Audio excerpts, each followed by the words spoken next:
Oh man, I think it was just getting to know. You really took the time to get to know Amanda and I, but then also our situation.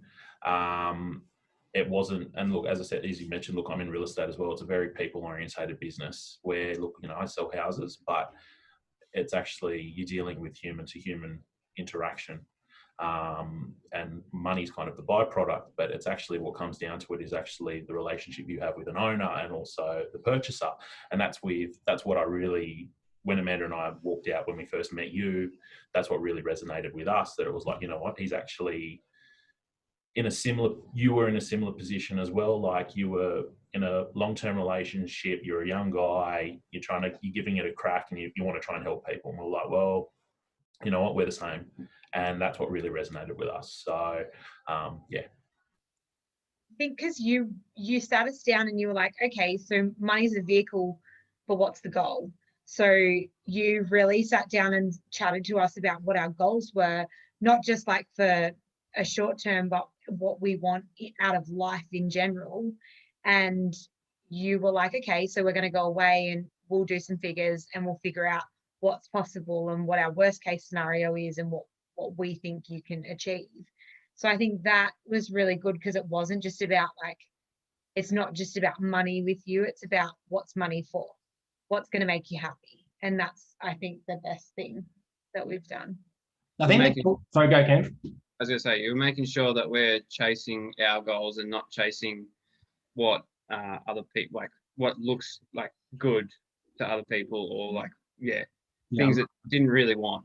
I love that. That's exactly what I do. So that's good that you said that. Definitely you just being like real, like I think like very relatable, but also not just bullshitting me and kind of saying what I wanted to hear or being really sales. It was more so you just saying like, you can't do that. Like, well, if you want that, you have to sacrifice that. It was like quite black and white for me. Like, and I need someone saying like, you've got to do this. So I definitely needed that like realness and honesty, and someone who I felt like the whole time, like you genuinely were in my corner, and I still do. Like feel like at the end of the day, like you have the bigger picture for me and what I want, not just like maybe my short-term happiness, but like the overall goal of what I wanted to achieve in my life. So yeah, it was like a no-brainer. Once we started chatting and like just getting advice from you, I was like, I can't afford not to do this.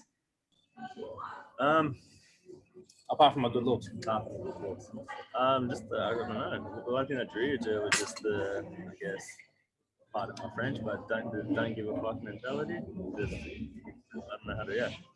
I do give a fuck. You do. I just don't like, give a fuck. You're just exactly right. But just a straight up sort of. Just straight up, no bullshit. Just tell me how it is. Yeah. I think the main one for me was because we are in a unique job, being in the military.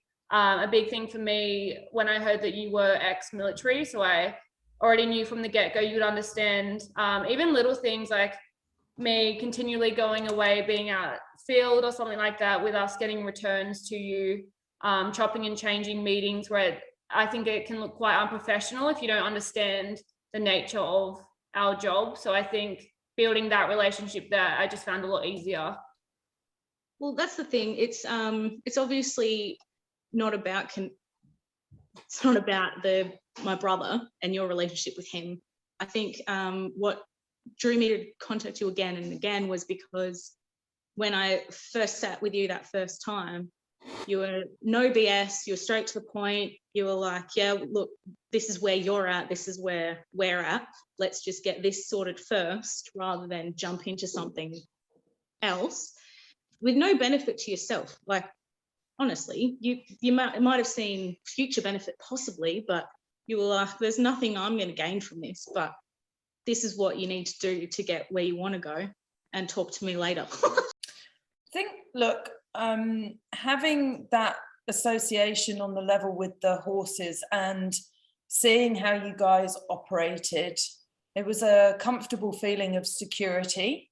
And we both really felt that you were somebody that we could talk to freely. There was no pressure for us to get involved, and that we both felt that we could trust you 100% to make the right decisions, going forward for our finances, and to trust in you and trust your judgment, you know, with making changes and things that Jason in particular was very wary about, just not knowing, not having that education about finances and investing and changing things with super and those sorts of things, that he was probably quite, not reluctant, but just hesitant to start off with. And I think the job that you did coming out here and doing the flow charts on the whiteboard and just explaining things that way was a great comfort to us, knowing that we were going to be safe and secure in your hands. I mean, in reality, it was just that sort of trust. Like when it comes to finance, like it's common to be like, not.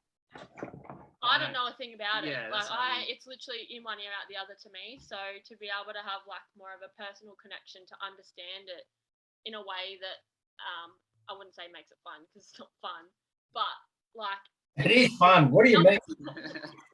like it makes it more real, like that, you know, the things you said to us actually are achievable. So Yeah.